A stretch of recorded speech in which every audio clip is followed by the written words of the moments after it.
Maxims of Washington, Political, Social, Moral, and Religious, collected and arranged by John Frederick Schroeder, Doctor in Divinity, and citizen of the United States. First in war, first in peace, and first in the hearts of his countrymen. New York, D. Appleton and Company, 846 and 848 Broadway. London, 10, Little Britain. Entered according to Act of Congress in the year 1854 by J.F. Schroeder in the clerk's office of the District Court for the Southern District of New York. To all men who revere the sacred memory of Washington, admire his exalted virtues, and applaud his great and glorious achievements, this volume, a repository of his ennobling sentiments, is respectfully dedicated by the author. Speculative reasoners during that age raised many objections to the planting of those remote colonies, and foretold that after draining their mother country of inhabitants, they would soon shake off her yoke and erect an independent government in America. David Hume, History of England, under James I, A.D. 1603 through 1625, written A.D. 1752. Preface. Lord Brougham, in speaking of the father of our country, calls him, quote, the greatest man of our own or any age, the only one upon whom an epithet, so thoughtlessly lavished by men to foster the crimes of their worst enemies, may be innocently and justly bestowed. Close quote. He adds, quote, it will be the duty of the historian and the sage in all ages to let no occasion pass on commemorating this illustrious man, and until time shall be no more, will attest of the progress which our race has made in wisdom and in virtue be derived from the veneration paid to the immortal name of Washington. Close quote. The powerful influence of his character, his achievements, and his opinions is acknowledged by all men. It has long been extending and increasing, and it cannot fail to produce eventually the most important and happy results in the fulfillment of the final destinies of nations and the attainment of the chief end of human existence. By common consent, Washington is regarded as not merely the hero of the American Revolution, but the world's apostle of liberty.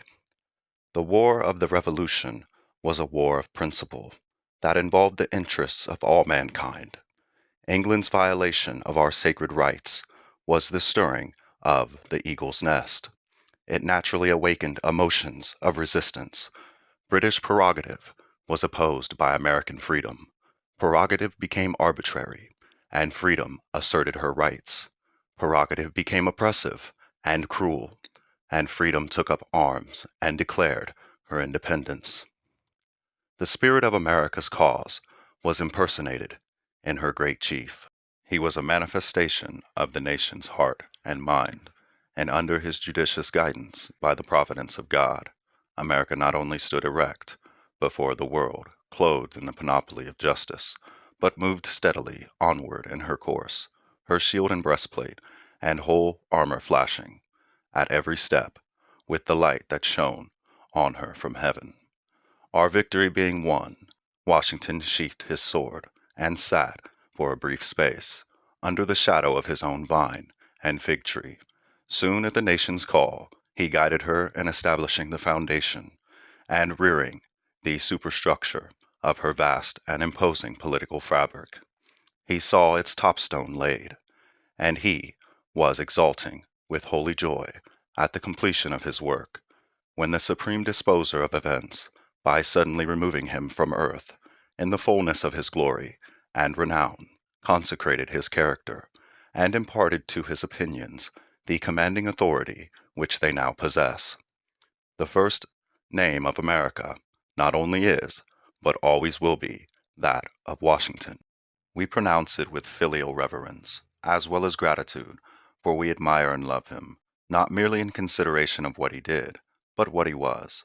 There is a sacred charm in his actions and his sentiments, as well as a divine philosophy in his remarkable career. But his example and his precepts are a legacy, not only to America, but to all mankind.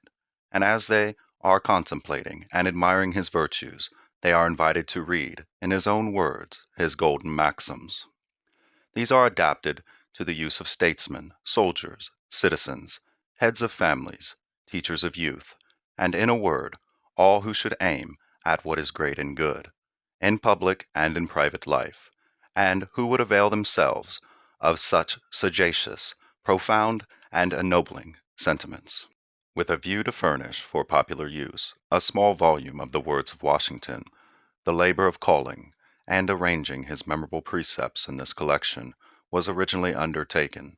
Public documents and private letters, manuscripts, and printed volumes have accordingly been examined with a view to the completeness and interest of the collection, and none but undoubtedly authentic materials have been used in forming it. The late Earl of Buchan, whose uniform regard for the American states was manifested long before the epoch of their federal union, said of our Washington, quote, I recommend the constant remembrance of the moral and political maxims conveyed to its citizens by the father and founder of the United States. It seems to me that such maxims and such advice ought to be engraved on every forum or place of common assembly among the people, and read by parents, teachers, and guardians to their children and pupils, so that true religion and virtue, its inseparable attendant, may be imbibed by the rising generation to remote ages. Close quote. That generation after generation may enjoy the blessedness of the benign influence which these maxims are so eminently calculated to exert, should surely be the prayer of patriots, philanthropists, and Christians, until all men shall be animated by the spirit of Washington and exemplify his precepts. J.F. Schroeder, New York, September 12th, 1854. End of preface.